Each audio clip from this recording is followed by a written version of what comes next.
2020년 9월 2일, 9월이 되었습니다. 오늘 9번째가 됩니다. 지난주에 이어서 오늘도 누가복음서 19장 1절부터 10절, 먼저 성경을 한번 같이 읽겠습니다. 화면을 봐주세요.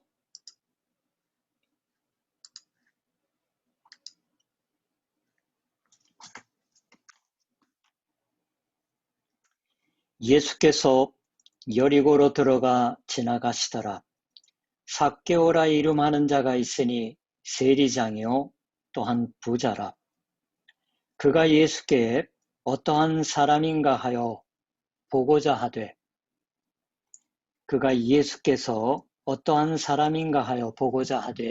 키가 작고 사람이 많아 할 수 없어 앞으로 달려가서 보기 위하여 돌무화과 나무에 올라가니, 이는 예수께서 그리로 지나가시게 됨이러라. 예수께서 그곳에 이르사 쳐다보시고 이르시되, 삭개오야 속히 내려오라.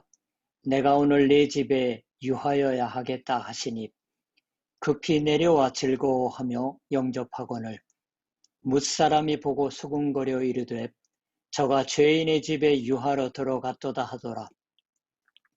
삭개오가 서서 주께 여짜오되, 주여 보시옵소서. 내 소유의 절반을 가난한 자들에게 주겠사오며, 만일 누구의 것을 속여 빼앗은 일이 있으면 네 갑절이나 갚겠나이다. 예수께서 이르시되, 오늘 구원이 이 집에 이르렀으니 이 사람도 아브라함의 자손임이로다. 인자가 온 것은 잃어버린 자를 찾아 구원하려 함이니라.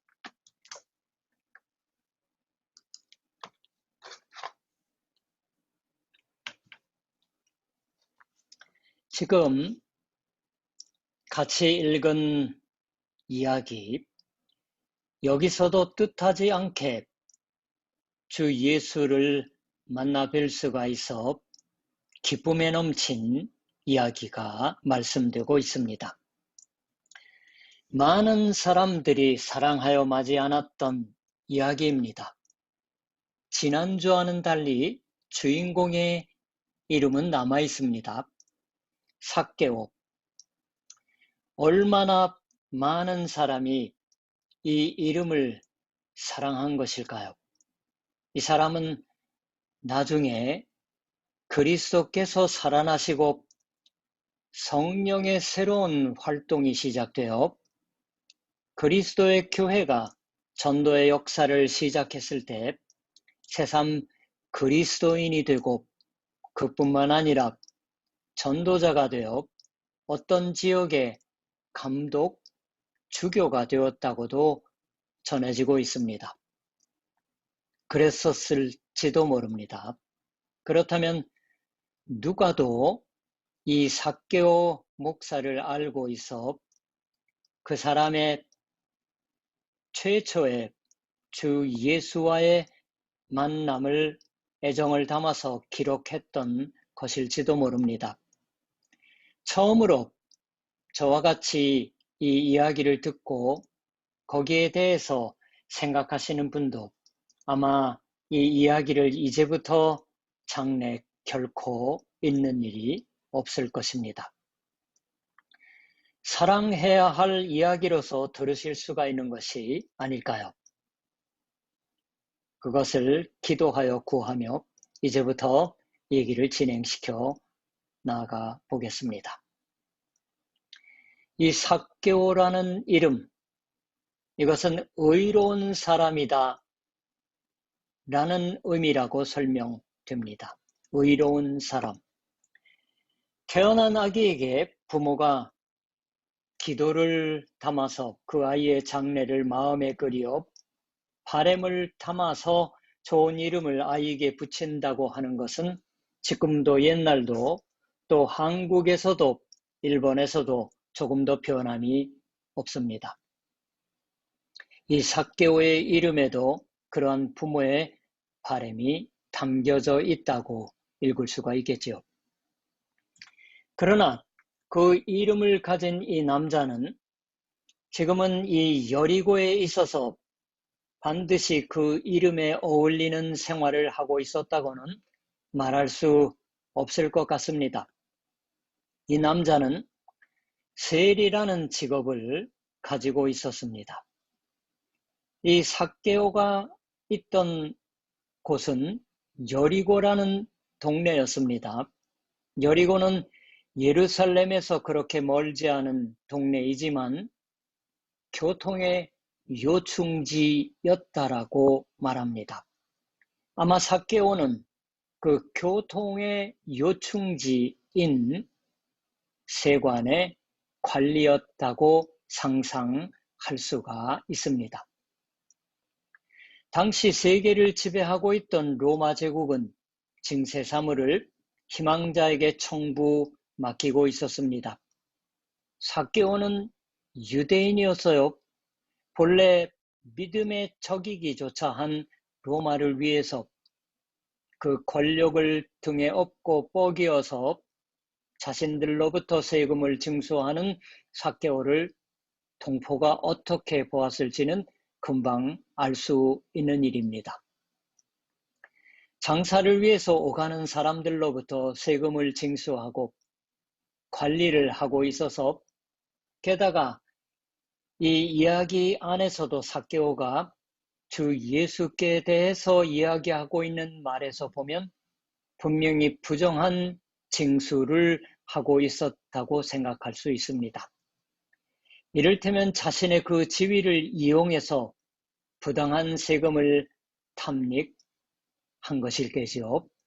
사람들에게 그래서 차별받고 경멸받고 있던 것은 스스로 잘 알고 있었을 터입니다. 그런 만큼 재산을 모아서 그걸 자랑해서 사람들에게 보란듯이 보여 자신을 지키려고 했던 것일지도 모릅니다. 재산이 만드는 우월감이 삭개오의 받침이었었겠지요.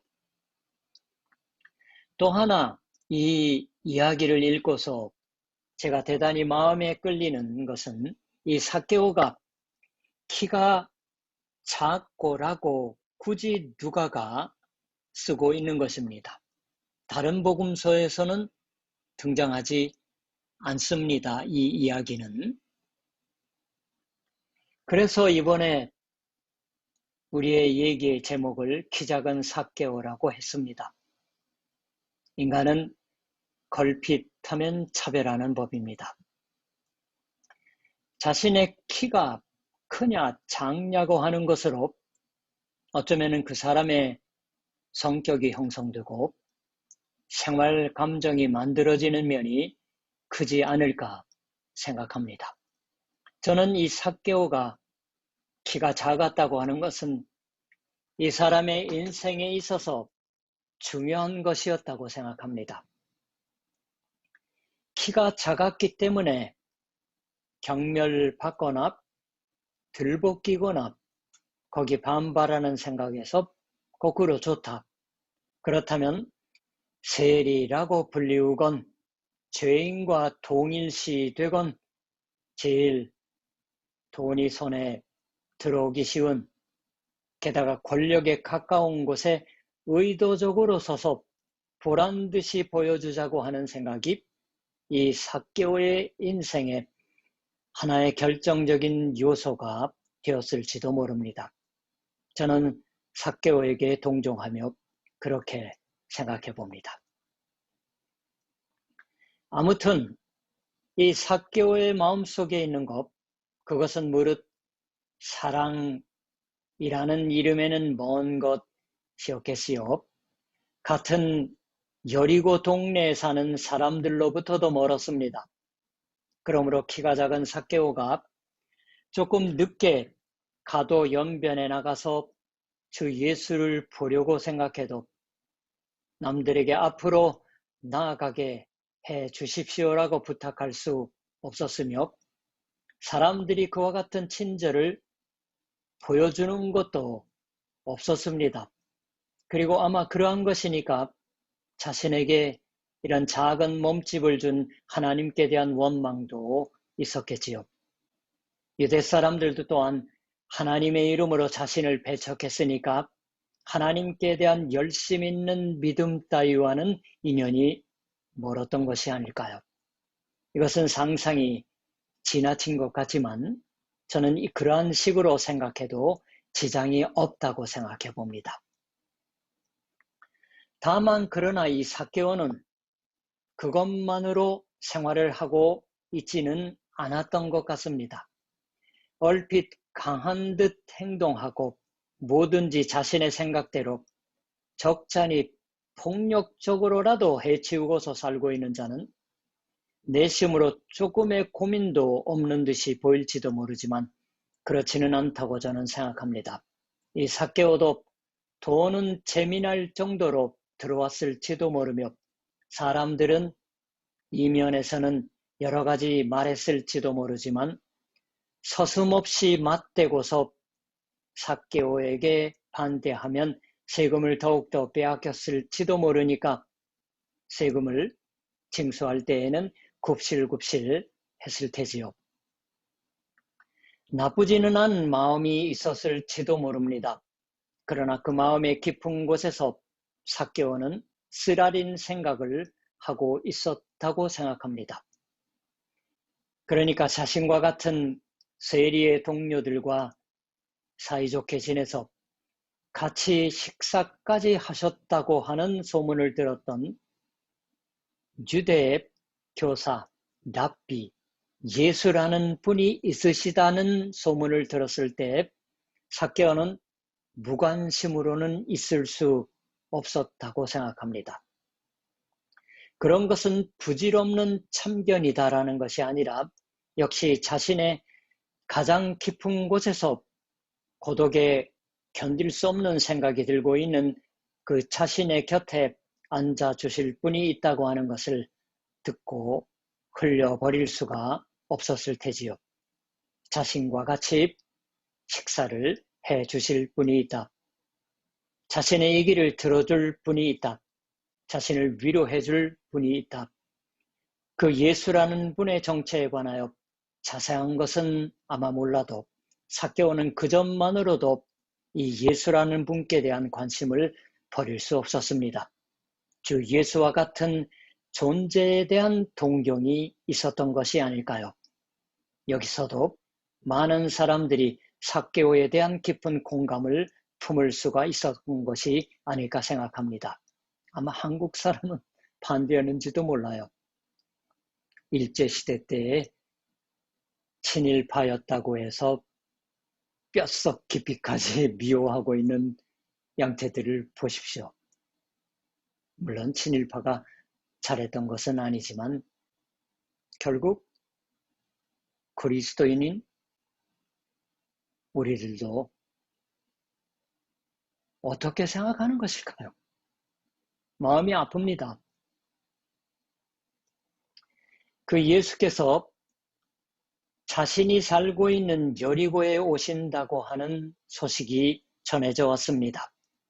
한번 여리고가 어느 위치에 있는지 지도를 한번 볼까요?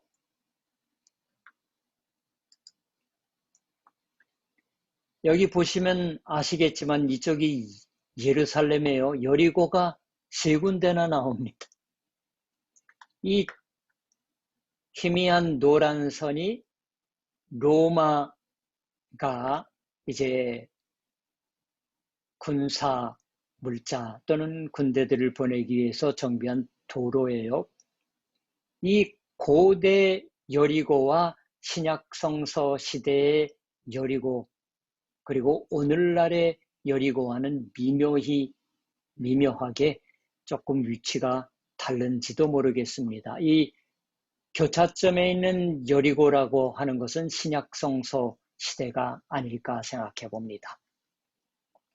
이 여리고라는 지역은 말이죠. 여러분도 많이 아시겠지만은 여 밑에 보이고 있는 이 호수가 사해입니다. 죽음의 바다라고 일컫는 요단강 서쪽 기슭에 위치한 요단강이에요. 이 강이 서쪽 기슭에 위치한 고대 도시입니다. 성경을 보면은 신명기 33장 4절 같은 데 보면은 종려나무의 성읍이라고 불리우는 도시예요. 그리고 여리고성은 샘이 솟아오르는 오아시스에 위치하고 있는 성읍이었다고도 합니다.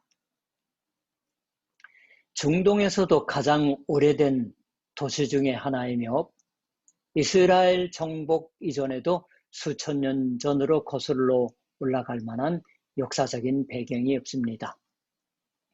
여러분, 여리고 정복한 게 누군지 기억나세요? 여호수아서를 보면은 이스라엘 사람들이 여리고에서 요르단강을 건너 진을 칩니다. 민수기 22장 1절에 나와요. 요르단강을 이제 건너기 전에 여호수아가 시딤이라고 하는 것에 진을 쳤다고 나오는데 지도를 찾아보면은 시딤이라고 하는 것은 나오지 않고 이제 민수기 33장 49절에 보면은 여리고 맞은편 요단강가의 진친 진영이 베디어 시몬에서 아벨 시딤에 이르렀다라고 합니다. 시딤 앞에 아벨이 붙어 있어요. 이 아벨 시딤에서 여기 베디어 시몬에 진을 친 것이 이르렀다고 하니까 엄청나게 많은 사람들 아니겠어요? 여기에서 여리고로 정탐꾼 2명을 보냈습니다. 그래서 기생 라합의 집에 숨을 수가 있었던 것이 여러분 기억나세요? 이 정복한 후에 이 여리고는 베냐민 지파, 요셉의 동생 베냐민 지파에 이제 배정이 되게 됩니다. 그리고 바벨론의 이제 유다 왕국, 이스라엘 왕국은 망해서 없어지고 유다 왕국의 마지막 왕인 시드기야가 도망치다가 여리고 근처에서 잡히게 되기도 합니다. 그리고 이 여리고는 바벨론 포로 이후에 돌아오는 사람들에 의해서 재건이 되기도 하는 거예요. 그리고 이 주민들이 느헤미야서를 보면은 예루살렘 성벽을 재건하는데 도움을 주었다라고 하는 기록도 나옵니다. 좀 얘기가 난 김에 한번 또 사진 같은 걸 한번 볼까요?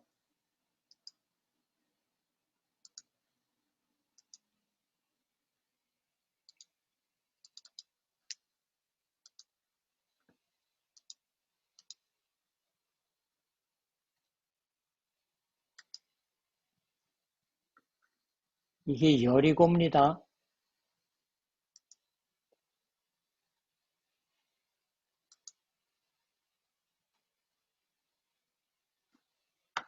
현대 여리고예요.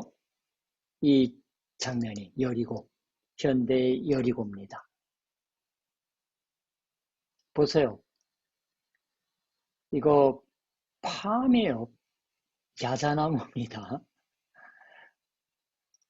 예수님이 예루살렘에 입성하실 때에 그 종려나무라고 하는 것은 팜하고는 달라요. 그러니까 아마 좀 번역할 때 그런 뭐가 있지 않았을까 하는 생각은 해봅니다. 이것이 미리 보여드리지만은 돌 무화과 나무예요. 나중에 한번 다시 자세히 보겠습니다.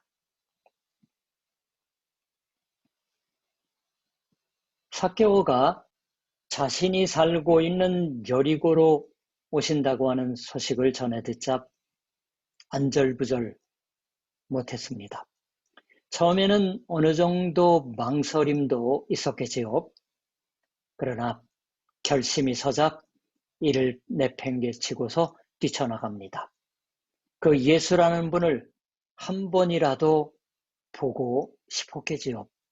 한 번이라도 보는 것으로 소문만이 아니라 정말로 그러한 분이 있으시는 것이다라는 것을 자기 눈으로 보기만 해도 자신의 어딘가에서 욱신거리고 있는 상처가 고침을 받을지도 모른다.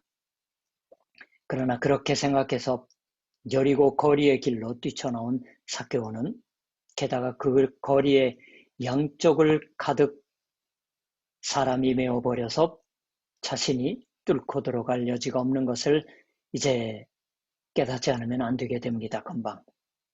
삭개오가 이제 메어버린 늘어서 버린 사람들 위로부터 엿볼 수가 있는 키가 큰 남자였다면 남에게 눈에 띄지 않도록 군중의 배후에 지그시 서 있었다라고 하는 것도 할 수 있었을지도 모릅니다.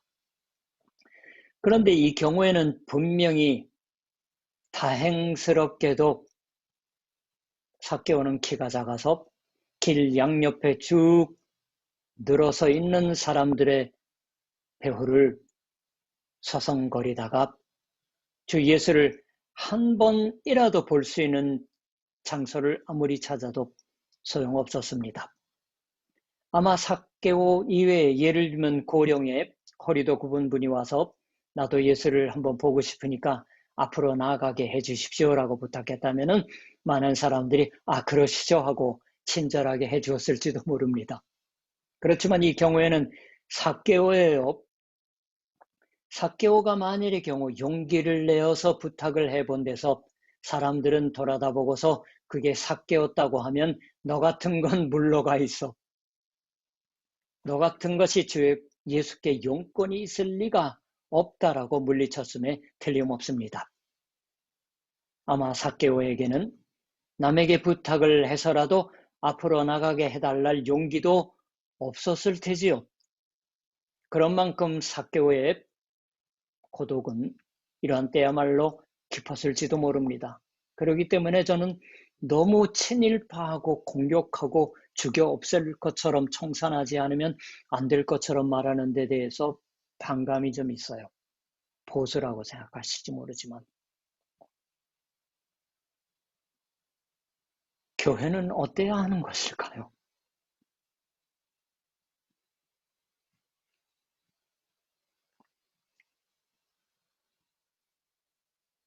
그러나 삭개오는 거기서 물러서지 않았습니다. 어떻게 해서든 예수라는 분을 보고 싶었습니다. 그래서 마침내 돌무화과 나무에 올라가니 라고 나옵니다. 그래서 제가 다행스럽게도라고 하는 표현을 쓴 거예요. 이 돌무화과 나무에 올라가지 않았다면 어땠을까요? 돌무화과 나무, 영어로는 시카모 트리라고 하는데 아메리칸 시카모 트리는 플라타너스를 의미하는 것 같아요. 근데 그건 아닌 것 같습니다. 한국이나 일본에는 이 성경에 나오는 우리 성경이 돌무화과 나무라고 번역하고 있는 나무는 없다고 저는 듣고 있습니다. 크게 가지를 넓게 펴는 수목으로 이러한 가도 연변에 심겨져 있었던 듯 합니다. 그렇게 심어놓으니까 가지가 자라서 길 위로까지 넓게 펴서 뜨거운 햇살을 차단해 줍니다. 오늘날 같으면은 그 연변에 또한 전봇대도 서 있으니까 전선을 방해해서는 안 되니까 나무를 잘라주겠지만 옛날엔 그런 거 없었잖아요. 아무튼 그 나무에 올라갑니다. 그렇게 하면은 나뭇잎 그늘에 숨어서 지나가는 사람을 위에서 잘 볼 수가 있었겠지요.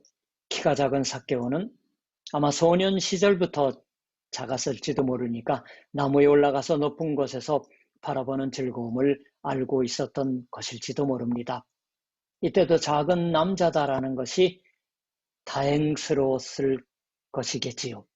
두 가지입니다. 다행스러운 면이. 작은 만큼 가뿐히 나무에 올라갈 수 있었던 것일지도 모릅니다. 아무래도 그렇게 하지 않고는 있을 수 없었습니다. 이제 곧 그 길로 예수라는 분이 오신다. 아니, 이미 거기 가까이 와 계셨을지도 모릅니다. 다만 사람들이 둘러싸고 있기 때문에 삭개오의 키 가지고서는 볼 수가 없었어요. 그래서 참을 수 없어서 삭개오가 정신없이 나무에 올라갔음에 틀림이 없습니다. 여기서 아까 잠시 보았던 돌무화과 나무 사진을 볼까요? 이 사진이에요. 가장 오래된 돌무화과 나무라고 합니다. 삭개오가 올라갔던 나무인지 어떤지는 몰라요. 이 각도를 조금 달리한 거예요. 이 안쪽에서 이렇게 찍었던 사진입니다. 위의 것은 요 담. 이것은 그 바깥쪽에서 찍은 사진이에요. 이렇게 올라가서 당시의 길이 이쪽이었었는지 이쪽이었었는지 그것까지는 저희가 잘 모르겠습니다. 이 담이라고 하는 것도 옛날부터 있었던 담이 아닌 것은 여러분도 짐작이 가실 거예요. 자, 그럼 삭개오는 나무에 올라갔는데 남들에게 이제 손가락질 받을 직업이었는지는 모르지만은 그 세리의 장입니다. 세리의 장이라는 자기 자신의 평소 품고 있던 생각도 죄다 벗어던졌던 것이 아닐까요? 한 사람의 이제 낯살 깨나 먹은 남자가 나무 올라타기를 잘한다고 하는 것은 꼴사나운 얘기입니다. 그러나 꼴사납다라는 등 말하고 있을 수 없었어요. 삭개오는 예수를 보고 싶은 일념으로 나무에 올라가 가지의 나뭇잎 그늘에 숨듯이 해서 지금 그 밑을 지나가시는 예수님을 보려고 했습니다.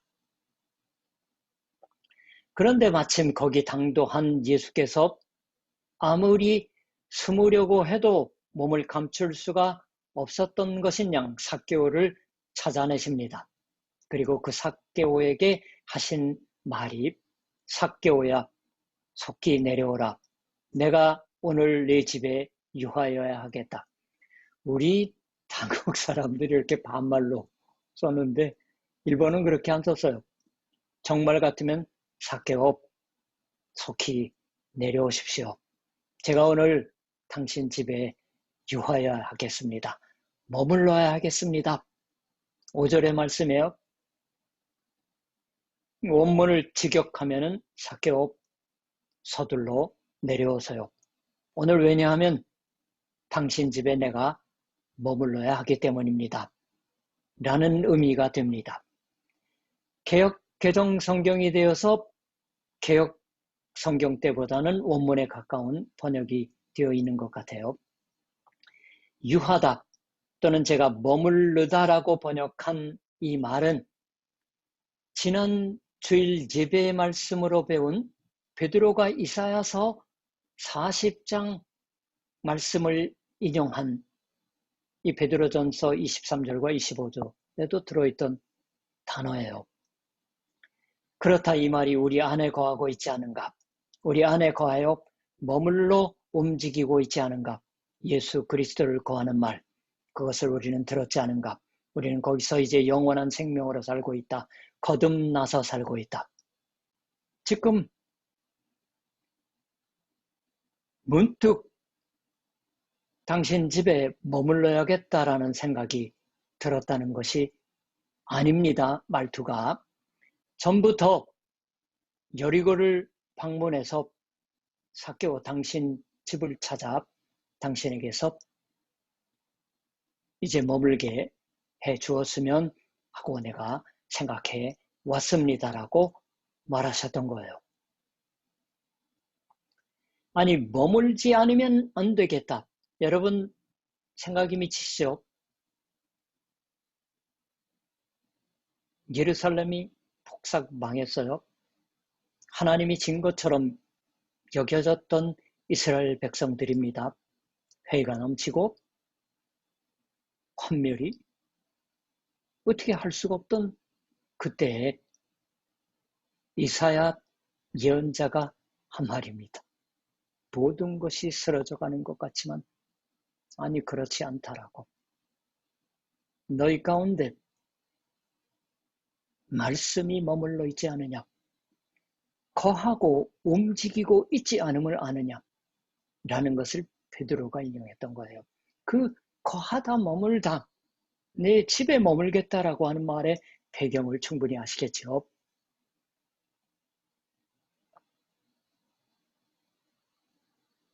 머물지 않으면 안 되겠다고 하는 필연성을 강조하여 말하면은 주 예수님의 자신의 의지라기보다는 주님의 아버지, 우리의 아버지이신 하나님의 의지가 정하신 것이고 주 예수께서는 거기 따라서 삭개오를 찾아내시고 그 집에 손님으로조차 되시는 것을 내가 최대의 기쁨으로 여긴다라고 말하고 있으시는 것이 됩니다.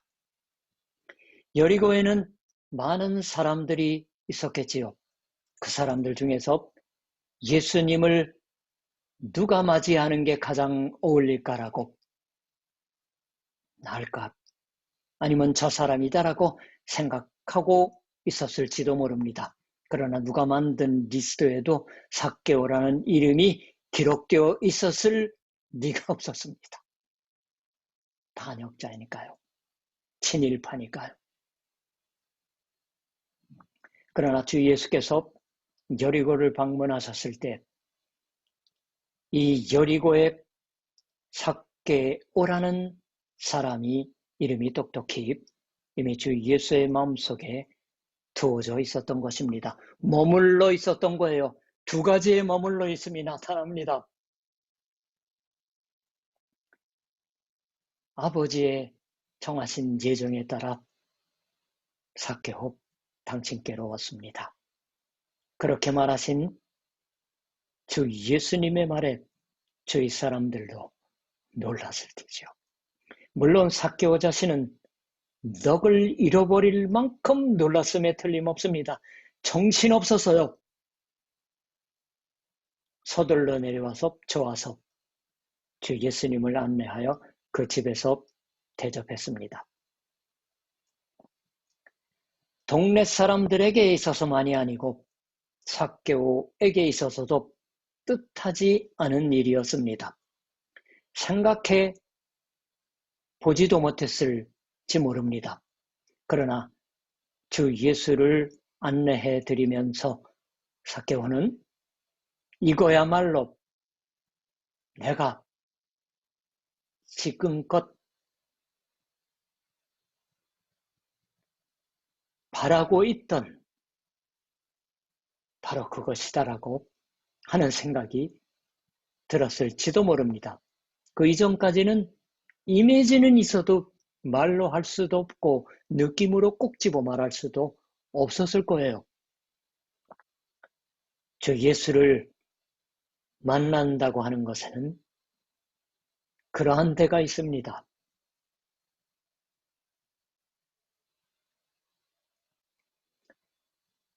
그건 언제라도 뜻하지 않은 사건입니다.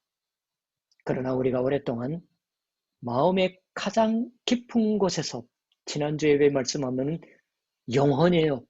존재 본질 가장 깊은 곳에서 계속 원하고 있던 것은 바로 이것이었다라고 아는 것이 아닐까요? 주 예수를 만난다고 하는 것. 그렇게 말씀하시는 예수의 모습을 보고서 사람들은 저가 죄인의 집에 유하러 들어갔더라고 투덜거립니다. 랍비, 센세예요. 불만을 말했던 것입니다. 투덜거림이란 서슴없이 맞대고 주 예수께 대해서 비판을 했다고 하는 것이 아니라 그늘에서 불평을 말했다고 하는 것입니다. 지금도 삭개오에 관하여는 모두 투덜거리고 있음에 틀림없습니다. 새삼 투덜거리면서 주 예수도 또한 여기서 같이 비판을 합니다. 그러한 투덜거림에 둘러싸여서, 왜냐하면은 더럽혀진 자예요, 삭개오는 신앙적으로. 근데 랍비, 위대한 선생이라고 소문을 듣고 거대하고 있었는데 그 사람이 정결하지 못한 사람의 집에 들어가니까 랍비 정결해지지 못해지는 거니까 자기들을 만날 수 없어지는 거예요.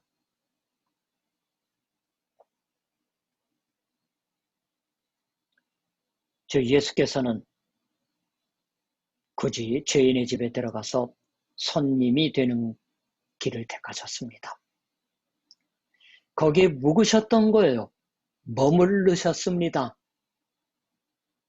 삭개오의 집은 현대라면 나중에 입구에 여기 주 예수가 묵으신 집이라는 기면 팻말이 내걸려지는 그러한 집이 되었습니다. 뭐 한 며칠 아니면 잠시 머물고 떠났을지 모르지만은 삭개오의 마음속에는 영원히 떠나지 않는 분이 되신 거예요.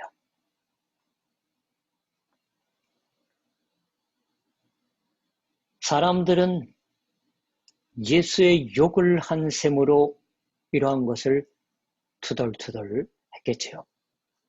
그러나 욕은 우리 입장에서 보면 오히려 주 예수께 대한 그야말로 가장 어울리는 칭찬의 말이 되어 있습니다. 주 예수께서 무엇 때문에 이 세상에 오셨던 것이냐 하는 것을 똑똑히 그들의 불평이 증언하고 있기 때문이에요.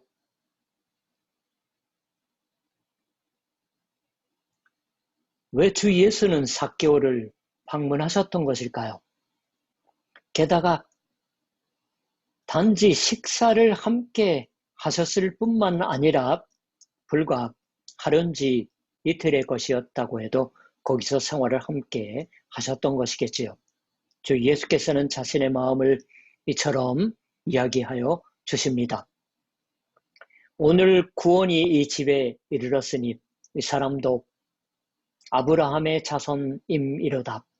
인자가 온 것은 잃어버린 자를 찾아 구원하려 함이니라. 키가 작은 남자 삭개오.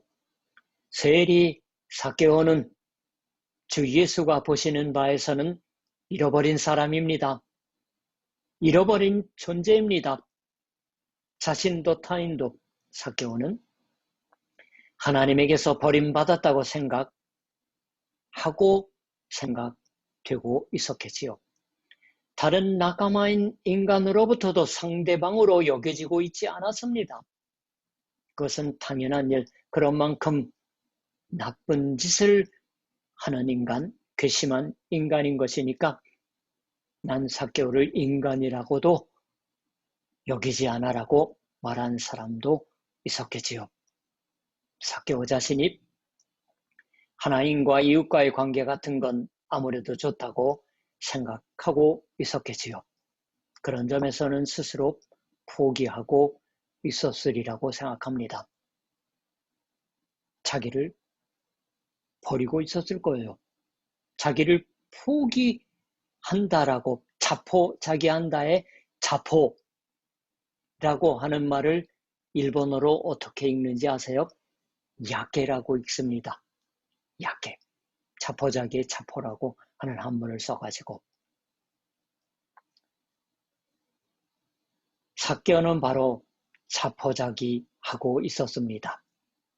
우리 주변에도 자포자기하고 있는 사람들이 많이 있습니다.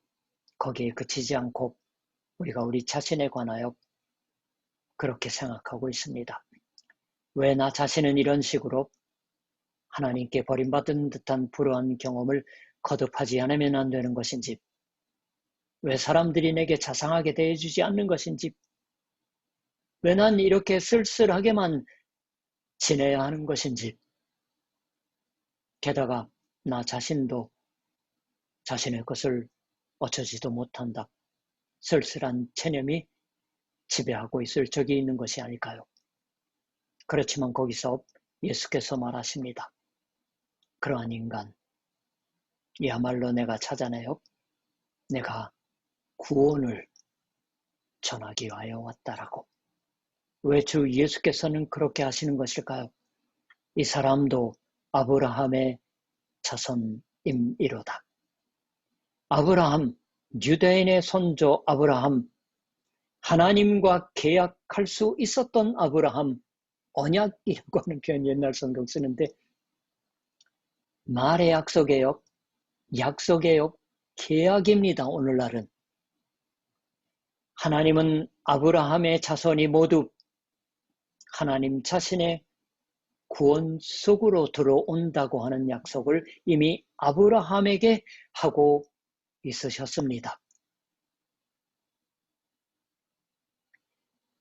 이것은 삭개오도 또한 설령 사람들이 버렸을지라도 자신이 포기하고 있었을지라도 아무리 로마에 협력했다고 할지라도 그 하나님의 구원의 약속으로부터는 빠지고는 있지 않다고 하는 의미입니다. 하나님의 뜻에 있어서는 아브라함에 대한 약속에 대한 진실이 변한 적이 없습니다. 우리는 때로 변하지만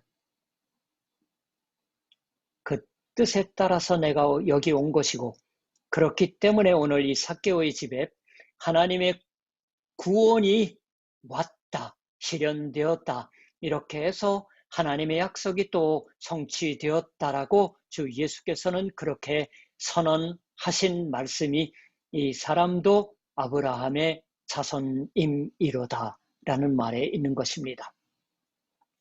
주 예수를 만난 사람들이라는 주제로 수요 성경 공부를 계속하고 있습니다. 그러나 여기선 오히려 한국어, 일본어로는 조금 이상한 표현이 될지 모르지만은 주 예수께 만나져 버린 사람이라고 말해야 하지 않을까요? 뜻하지 않게 부딪힌 사람들, 예수께서 찾은 사람, 예수께서 찾아내 주신 사람이라는 주제로 하는 편이 좋은 것 같이 저차 생각됩니다. 삭개오는 자신이 주 예수라는 분을 찾아냈다. 내가 예수를 맞이할 만한 사람이니까 우리 집에 머물러 주셨다라고 해서 가슴을 펴고 살기 시작하는 게 아닙니다. 자신이 이제까지의 생활 방식을 그대로 주 예수께서 정당화해 주셨다고 하는 등은 생각하지 않았습니다. 구원이 찾아왔을 때 그 사람은 다시 태어납니다. 베드로가 한 것처럼 본성으로 돌아갑니다. 본성이 깨끗해집니다. 자신이 품고 있던 동경이 이 새롭게 태어난 것이다라고 삭개오가 처음 알았던 게 아닐까요?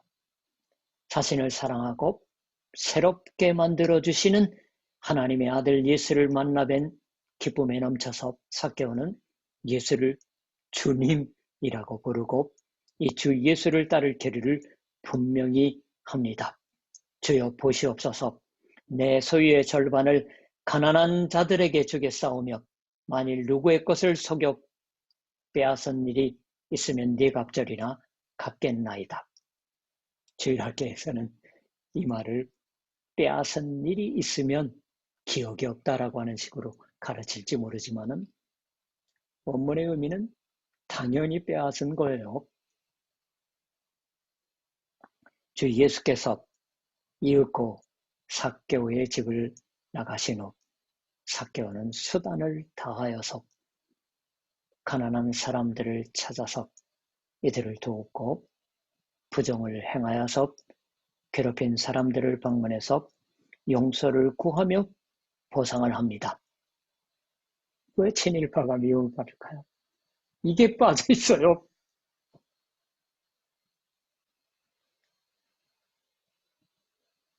그래도 수상하게 여기는 사람들 중에서 삭개오는 이전과는 달리 자유로이 새롭게 살기 시작했음에 틀림없습니다. 얼마 되지 않아서 주 예수께서 십자가에 달리셨던 것도 사흘 만에 다시 살아났던 것도 알 테지요. 그리고 아까 말씀드렸듯이 이 삭개오가 전도자가 되었다고조차 전해지고 있습니다. 전설에 의하면 아마 그것도 또한 사실로서 있었던 것이 아닐까 추측을 해보고 싶습니다. 기도하겠습니다. 사랑과 은혜가 충만하신 하나님 아버지, 하나님, 우리는 스스로의 정의에 이끌림을 받아 불의와 부정을 용서하지 못하며 분노의 치를 떨 때도 많습니다. 그러나 하나님, 참으로 이 사람도 아브라함의 자손임이로다라고 주 예수께서 선언하셨던 것처럼 하나님, 우리도 살아가는 이 하루하루의 삶 속에서 화해와 용서를 전달하며 사는 메신저가 되게 하여 주시옵소서. 우리의 생활의 모습 속에 섬기는 모습이 이웃을 향한 빛과 소금이 되게 하여 주시옵소서. 감사드리며 우리 주 예수 그리스도의 이름으로 기도드립니다. 아멘. 자, 그럼 이번 주 성찬과 그리고 또한 정기 재직회에 이제 예정되어 있기 때문에 베드로에서 좀 벗어나서 짧은 예배의 말씀을 드리려고 합니다. 그럼 그때 뵙겠죠.